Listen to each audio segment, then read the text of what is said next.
اذان اسلام کی ایک عظیم عبادت اور شعائر اسلام میں سے ہے۔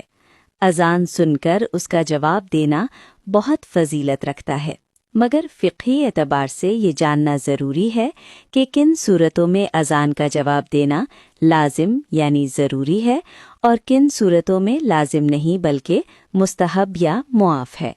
ذیل میں قرآن و حدیث کی روشنی میں تفصیلی وضاحت پیش ہے۔ اذان کا جواب دینے کا حکم یعنی شرعی حیثیت۔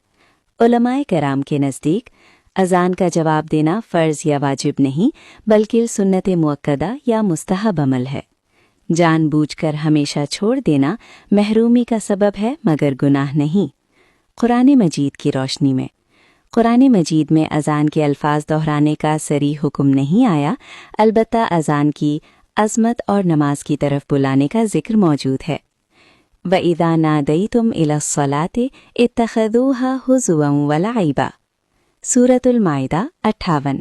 ترجمہ: اور جب تم نماز کے لیے پکارتے ہو تو وہ اسے مذاق اور کھیل بنا لیتے ہیں۔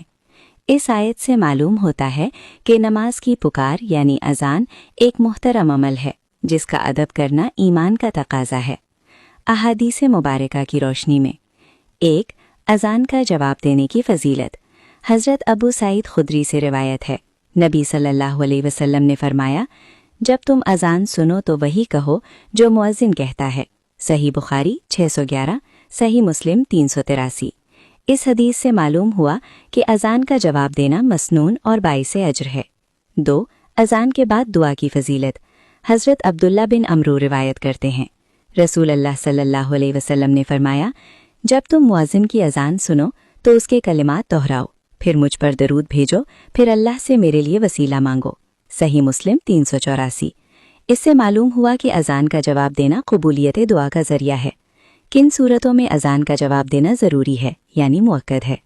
شرعی طور پر واجب نہیں، مگر ان حالات میں ضرور جواب دینا چاہیے۔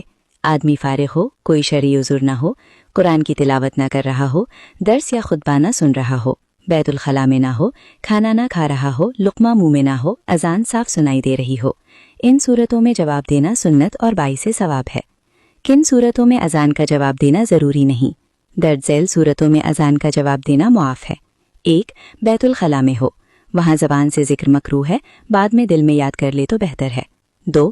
خطبہ جمعہ سن رہا ہو، خطبے کے دوران خاموش رہنا واجب ہے۔ 3.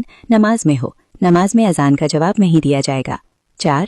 قرآن کی تلاوت میں مشغول ہو، تلاوت جاری رکھ سکتا ہے، چاہے تو تلاوت روک کر جواب دے، دونوں جائز ہیں۔ 5. کھانا کھاتے وقت اگر لقمہ منہ میں ہو تو جواب ضروری نہیں، فارغ ہو کر جواب دے سکتا ہے۔ 6. نیند یا شدید مجبوری، اس صورت میں کوئی گناہ نہیں۔ خاص مسئلہ حیض یا جنابت کی حالت، حیض یا جنابت میں اذان کا جواب دینا جائز ہے، کیونکہ اذان کا جواب دعا اور ذکر ہے، تلاوت قرآن نہیں۔ خلاصہ چنا کا اذان کا جواب دینا فرض یا واجب نہیں، سنت مؤکدہ اور باعث عظیم ثواب ہے۔ چنا کا جواب نہ دینے کی اجازت شرعی عذر کی وجہ سے ہے، بلا عذر ہمیشہ چھوڑ دینا محرومی ہے۔ چنا کا افضل عمل مؤذن کے الفاظ دہرانا، حی علی الصلاۃ، حی علی الفلاح پر کہنا، لا حول ولا قوۃ الا باللہ، اذان کے بعد درود اور دعا پڑھنا، بے بھی رو